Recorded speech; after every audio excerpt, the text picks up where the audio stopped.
Anak yang soleh itu anak yang tahu kalau dia seorang laki-laki nanti, secantik apapun istrinya, selucu apapun anak-anaknya, sebanyak apapun harta yang dia miliki, sehebat apapun dia di mata anak buahnya, demi Allah, orang tua tidak pernah menjadi nomor 2 dalam hidup. Ini banyak orang yang suka salah ini.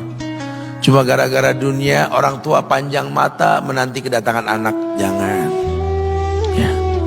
Jangan. Anak yang soleh tahu sekali, sampai kapanpun ibumu, ayahmu. Sampai kapanpun. Dunia nggak membuat dia lupa ada berkah keramat dunia hidup di atas muka bumi ini. Dia nggak repot datang ke makam-makam para wali. Orang tua nomor 1 yang dia temui. Ini orang hebat. Ini banyak di antara kita makam-makam didatengin, di mana saja didatengin, ngalap berkah. Orang tua panjang mata, berlinang air mata menanti, mana anakku? Mana pohon yang pernah kutanam? Mana pohon yang pernah kurawat? Kudengar dia sudah mulai berbuah, ingin kurasakan buahnya. Berani mengeluarkan dana jutaan untuk hal-hal yang gak disyariatkan. Ini orang tua panjang mata. Rela gak rela, orang tua kita akan mendengar dan melihat. Ma, aku pengen nikah, aku pengen berkeluarga, Ma. Ya orang tua ya seneng lah. Cuma kalau inget metik buahnya belum terasa, ya ada perasaan kayak gimana gitu loh. Karena dia tahu setelah ini dia akan menikah. Bahwa anak orang ada kehidupan yang berbeda yang bakal dia rasa. Orang tua makin hari makin rentan, bukan makin seger. Yang perempuan dibawa orang, ya Allah. Baru kemarin perasaan mainin poni ini anak perempuan kita, betul. Baru kemarin mainin kepangan rambutnya, ya Allah. Ya Allah, baru kemarin perasaan saya titah dia, titah, ya Allah. Belajar jalan, bisa berlari bawa sesuatu, coret-coret tembok, aduh Masya Allah. Sekarang udah gede, dibawa orang, ya Allah, Masya Allah. Yang laki dekat sama mamahnya. Baru kemarin tangan mungilnya kita tuntun, kalau kelepas dia nangis, betul. Sekarang tangannya keker besar, tangan ibunya keriput, betul. Mau nangkep tangan anak pun sudah mulai susah. Membawa anak orang datang dengan gagah, cium tangan, cipika-cipiki, udah. Ma, kita jalan dulu, Ma, ya. Udah, Mama, udah. Digandeng tangan kekasihnya, dirangkul pundaknya. Ini anak laki ndak tahu ibunya kayak diiris-iris jantungnya. Dia lihat tangannya yang keriput, ya Allah. Udah berapa lama tangan ini nggak dibawa sama anak ini? Udah berapa lama tangan ini nggak digandeng sama anak saya? Kita merasa bangga akur merangkul istri kita, ibu kita ngelihat pundaknya. Udah berapa lama pundak ini gak dirangkul seperti itu, ya Allah. Dulu aku berdandan secantik-cantiknya, ku dandankan anaknya, ku bawa di hadapan kawan-kawanku bangga. Lihat anakku. Tapi dia gak pernah berdandan rapi membawa aku ke hadapan teman-temannya. Lihatlah ibuku. Ibunya sudah kebayang, ya Allah, ini anak bakal minta nikah sebentar lagi. Yang wajar kalau orang nanam pohon pengen metik buah, wajar. Ini buah belum terasa, pohon sudah mau dibawa, kebayang tidak? Ya Allah. Mulai dia kebayang. Sehingga rasa-rasa seperti ini menjadi tumpukan rasa di hati orang tua kita, yang nanti pada akhirnya dia pun bakal kembali ke hadirat Allah, kita pun bakal kembali ke Allah, betul?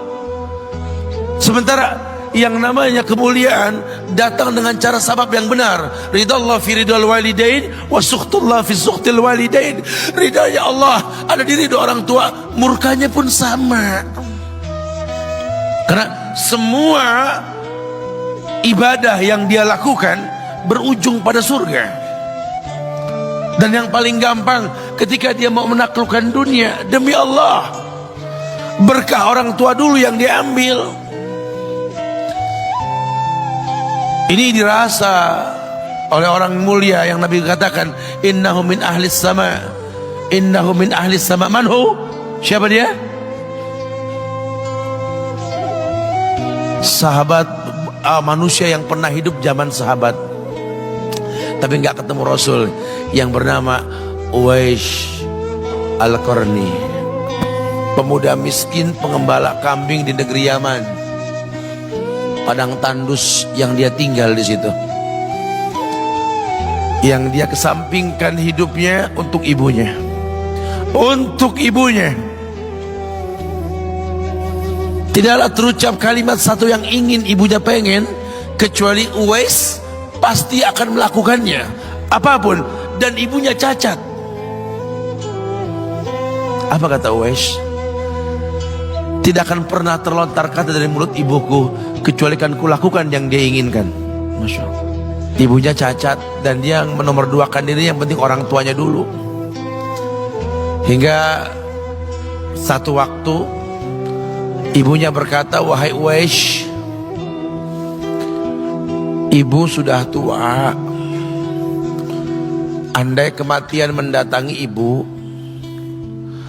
ada beberapa keinginan yang ibu pengen merasakan keinginan tersebut. Mungkin enggak ya? Apa bu? Katakan. Ibu pengen haji. Bengong Uwais, ya Allah bu, ini Yaman, Hadramaut, yang sekarang saja pesawat itu bisa 3 jam menuju Saudi itu, 2 jam lebih lah menuju Saudi.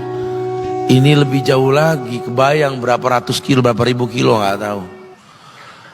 Ya baiklah ibu, kata Uwais, aku tidak pernah menolak permintaan ibuku, tapi kali ini aku tidak bisa menjawab karena mikir gimana caranya ini. Apalagi dia seorang pemuda yang punya penyakit sopak, ada tanda-tanda putih di bagian badan itu kayak pano besar gitu. Udahlah, terserah gimana nantilah. Yang penting ini nomor 1 dalam hidup ini. Dia beli seekor anak sapi, digendong tiap hari itu sapi sama si Uwais menuju puncak gunung. Turun lagi, gendong ke atas, turun lagi tiap hari. Sampai orang bilang, Uwais gila no. Orang sapi dipiara, dia digendong tiap hari naik gunung yang tinggi. Sampai nggak berasa, dikatakan 8 bulan dia lakukan itu. Sehingga terbentuklah fisiknya yang bagus karena olahraga tiap hari bawa itu sapi.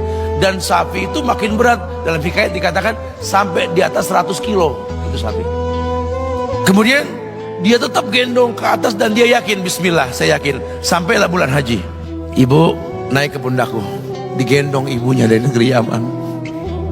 Subhanallah, gak ada yang gak mungkin. Lihat, dibawa ibunya ke Mekah, bertawaf di Ka'bah, dunia menyaksikan. Bahkan hikayat mengatakan dia sempat bertanya kepada sahabat Abdullah bin Umar, aku telah menggendong ibuku dari negeri Yaman menuju Makkah, bertawaf di Ka'bah ini. Sudahkah aku membayar jasa ibuku? Apa kata sahabat Abdullah bin Umar? Bahkan satu hentakan napas pun ketika melahirkanmu belum terbayar. Bahkan satu hentakan napas pun ketika melahirkanmu belum terbayar. Dia selesaikan tawafnya. Dia selesaikan tawafnya. Selesai tawaf, dibawa ibunya ke makom Ibrahim untuk sholat 2 rakaat. Selesai sholat, dia angkat tangan, dia berdoa kepada Allah, ya Allah, ampunkanlah ibuku ya Allah. Ampunkan ibuku ya Allah. Masukkanlah dia ke sorgamu ya Allah. Masukkan dia ke sorgamu ya Allah. Ibunya berbisik, Uwais, sudahlah, mintalah pada Tuhanmu ampunan untuk dirimu dan sorga untukmu. Wallahi wahai ibu, Allah ampunkan kamu.